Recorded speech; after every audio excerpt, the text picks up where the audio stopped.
Welcome back. This is Gods on Goal, and welcome to my daily episodes, that audio episodes, because I'm still not ready to show my face to the world because of the shame that I have for this team. But this is a good night, because at the time of recording, this is at night. This is a good night to talk about football, at least. Yes, we've already moved on for whatever reason. So yes, remember to like, share, and subscribe.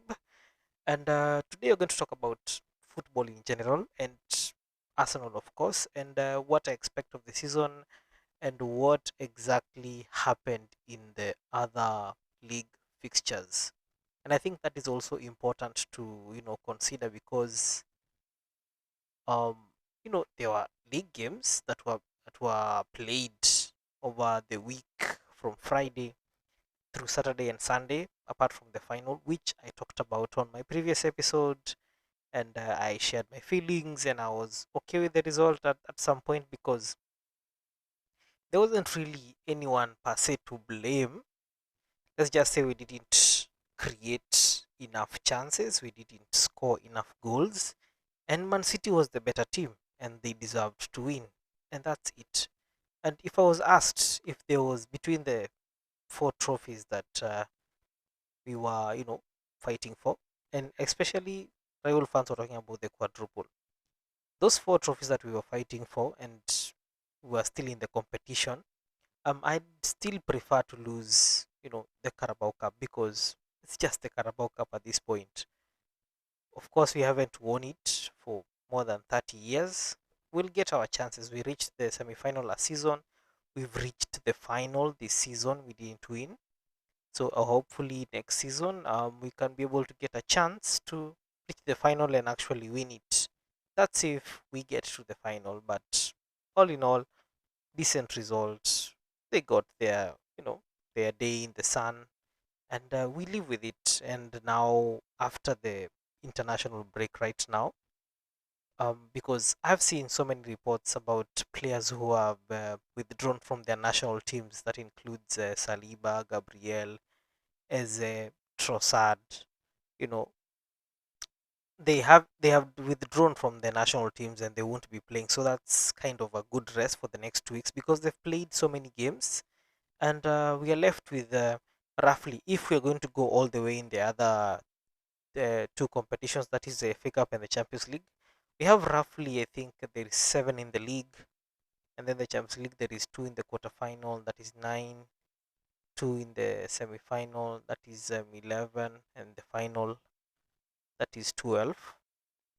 And then if you add one for the quarterfinal of the FA Cup, that is 13, semi-final and final, those are 2, those are 15 years.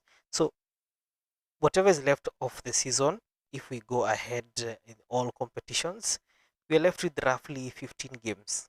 And 15 games, we need to win at least in the league, we need to win at least 5 of them out of the 7.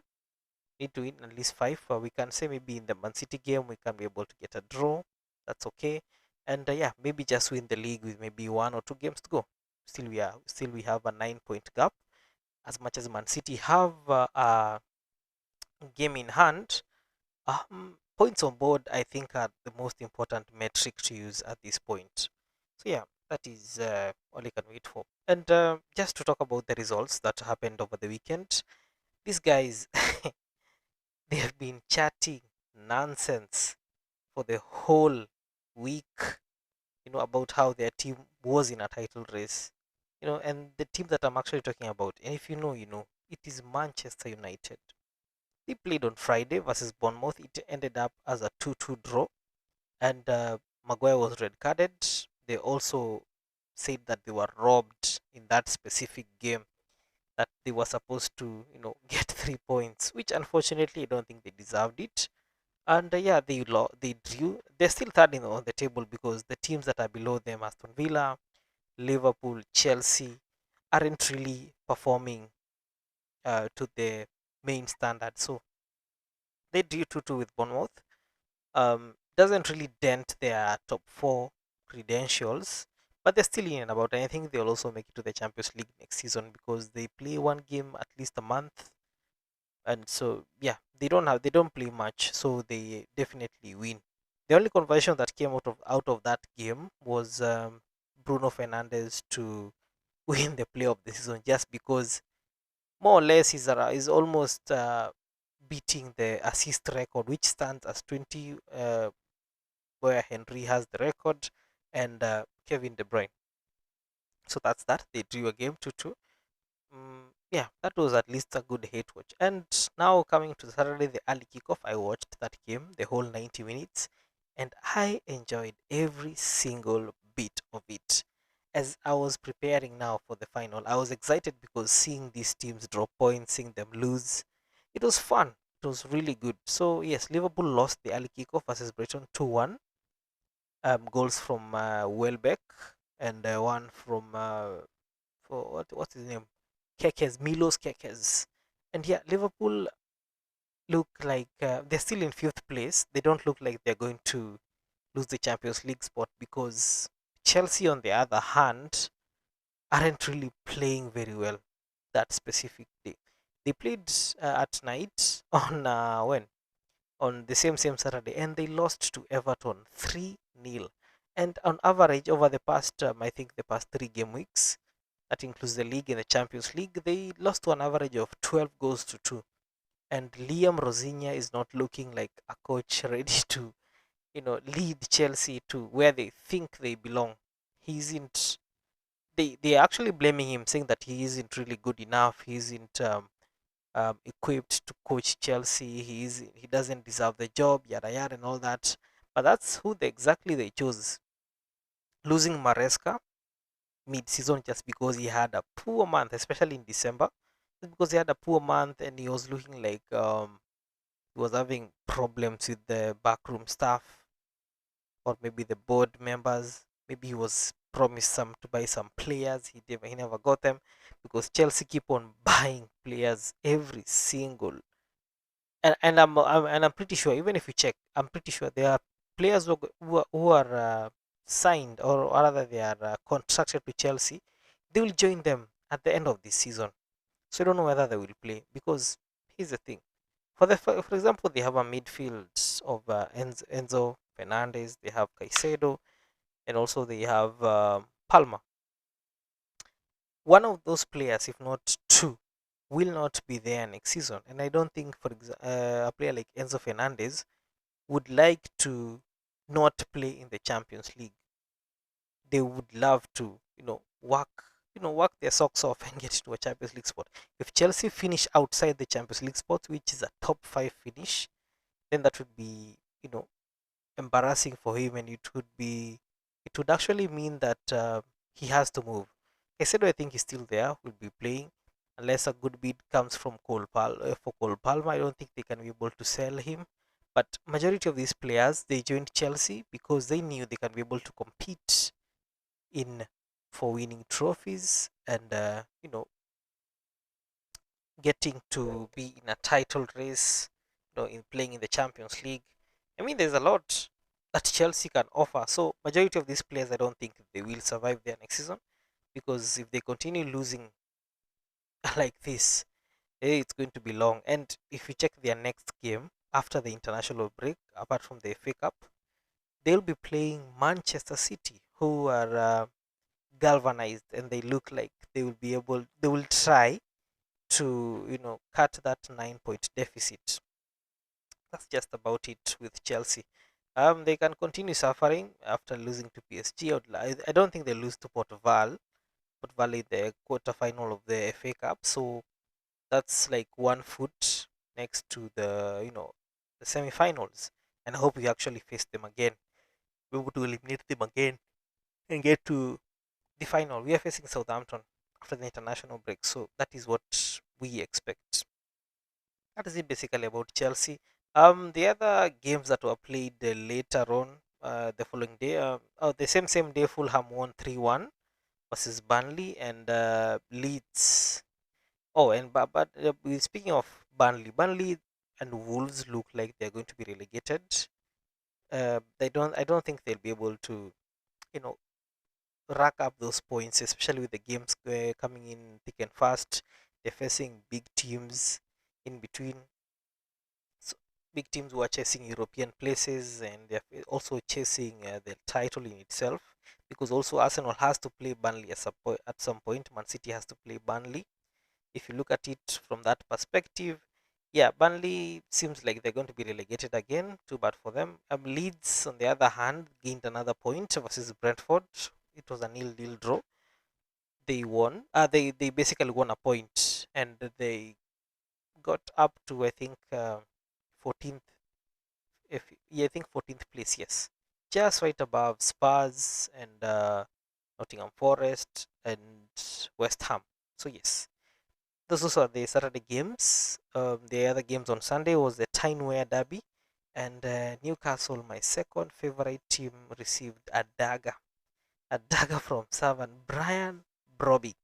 I watched that game. Anthony Gordon with a very good goal. Same case for Sunderland in the second half when they came back. They looked like a team that was ready to, to win. And Newcastle this season has been performing quite, and I mean quite poorly. Losing to Barcelona, it is understandable. With the amount of goals, those were like 8 goals. That was a lot in a two-legged tie, but it happens. It happens to the best of these teams. And even going into that fixture, especially the second leg, everybody knew that Newcastle would not win at the Camp Nou as much as they tried in the first half, because with every goal that Barcelona scored in the first half, they had a replay to it. At some point, it was 1-0, then it was 1-1, it was 2-1, and then it was 2-2. But they made a mistake closer to the end of the first half, and they conceded a penalty. So by the time they were coming back, Barcelona knew that these guys were rattled. They knew that they were there for the taking, and went ahead and scored a whole 7 goals on their head top. Hey, that was tough. And now coming to the weekend into a derby, the derby they haven't won since 2010. Those are around 8 matches, because Sunderland was missing from the league, and I'm very actually happy for them, because they will be here next season. Sunderland, they can be able to reinvest. I don't know they will be whether they'll be able to make into European positions, but at least them staying in the league, they can be able to strengthen their squad, to push to another level. Because the teams that are actually going to come back, we have Cardiff. I think Cardiff are still in a spot where they can actually qualify directly. There are teams like Hull City and so forth and so on. I don't follow the championship that much. I basically watch when the playoff start, see the teams that are actually playing in the playoff, and they look like most likely to join to the league. So yes, Sunderland beating Newcastle. Um, that is basically saying water is wet. There's nothing new under the sun. They just lost, and it's unfortunate. I'll dedicate a segment for Newcastle on the next episode, because I have so much to say about this coach Eddie Howe needs to find a way to save that team, because they don't look like they're going to play the Champions League for a very significant time, unless they make it to the top 5. If you look at teams like Liverpool, Arsenal, Aston Villa, Man City, I mean, they look well equipped to actually continue finishing in those Champions League spots, and who Champions League games basically, and who in Newcastle do they look like they're going to replace in those top 5 rankings? So that is a story for another day. I just want to zip it and let it slide. And on the other relegation battle, it was Aston Villa versus West Ham. Unai Emery actually is doing well in Europe. He's into the quarterfinals of the Europa League, and we know with Unai Emery and European trophies, especially the Europa League, he takes it seriously. And at some point, Aston Villa were in a title race. They were actually a point behind Arsenal, and right now they've really fallen off a cliff. They're more like 10 or 15 points. I don't think they'll be able to make winning the league, but at least they can secure the top 4 and get a Champions League spot, of course they will be able to invest next season, which will make it really good. But they have a chance also to win silverware in terms of the Europa League. So I hope the best. But they beat West Ham 2-0. West Ham still are looking for that elusive win to actually climb away from the relegation battle. But it seems that it's going to go on for some time. As much as they are 1 point behind Tottenham and like 3 points behind Nottingham Forest. It was important to get points, but yeah, it's just West Ham. Unless a miracle happens, for example, Arsenal win the league earlier than expected, we can be able to donate some points to West Ham so that you can see Spurs, going down. And just talking about Spurs, they lost to another relegation candidate, and that is Nottingham Forest by 3 goals to nil at their home ground. And Tottenham's season has been derailed by injury, derailed by manager change, derailed by the mentality, of the players. It has been delayed by so many things, and Spurs look like if they continue on this trajectory, there's a higher chance they are going to be relegated. They're going to lose their position in the league, and it will be one of those most expensive teams to play in the championship. As much as some of the players will accept a pay cut. There are players who know that if they talk to their agents, they can be able to get new teams. It would be disaster for Tottenham going to the championship. And of course, they won't keep their centre back pairing, that is Romero and Van de Ven. They won't. They will not be there. Especially even a player like Vicario won't be there. Xavi Simons, as much as he signed just this season, I'm pretty sure he wouldn't want to play the championship unless he's too loyal to the club. I don't think he'll make it into that team.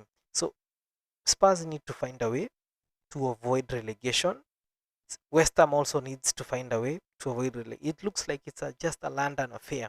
Those two guys can fight it off and see who will be able to stay in the league, and that is good viewing. Before I forget, just to mention, Nottingham Forest won 3-0 versus Tottenham.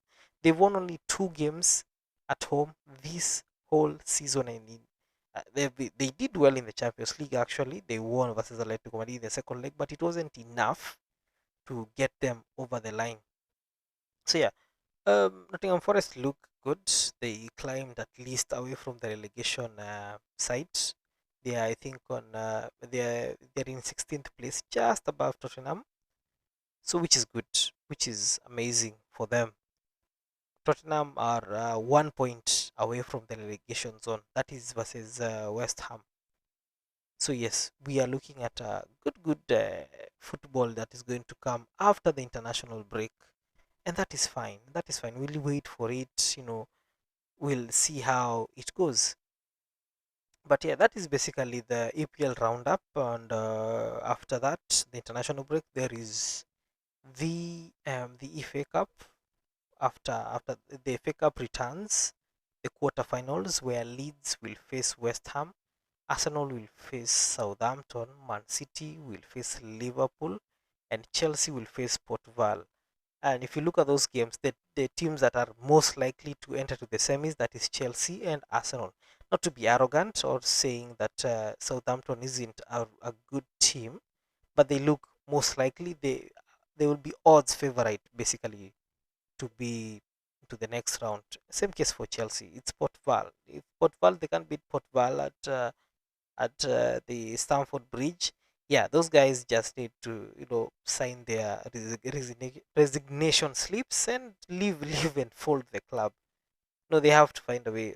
This is football, of course, but I think they have enough quality to go through the round. The trickiest games that includes the Man United versus Man City. Hey, I forgot to mention Man United. Man United are playing one game a week. That is fun. That is really fun to say. So yeah, Man City will face Liverpool. That looks like a very interesting and tight game. Unfortunately, Liverpool are facing a lot of injuries this season. That includes to Ekitike. Their right back. Who's their right back? I don't know. If Rimpong at some point was out of the squad, in and out of the squad. It took a while for them to settle, but that's just it. But yes, thank you for your time. Of course, I'll come with to the next episode. Talk about the Champions League that happened, the semi-finals that we expect. The teams that how well they did. That would be an interesting topic to talk about, at least for the rest of the week, to see to try and I can catch up with you guys, and will be good. Will be good. So yes, remember, this is God's own goal. Like, share, and subscribe to the channel. And I will see you next time. That is tomorrow, actually. Talk about Champions League football and touch up on about the Europa fixtures and what we expect, and the cup fixtures and what to expect. So yes, do have a lovely, well, as at the time of recording it's at night, but do have a lovely night, do have a lovely day, do have a lovely viewing, and still don't forget to like, share, and subscribe. So peace.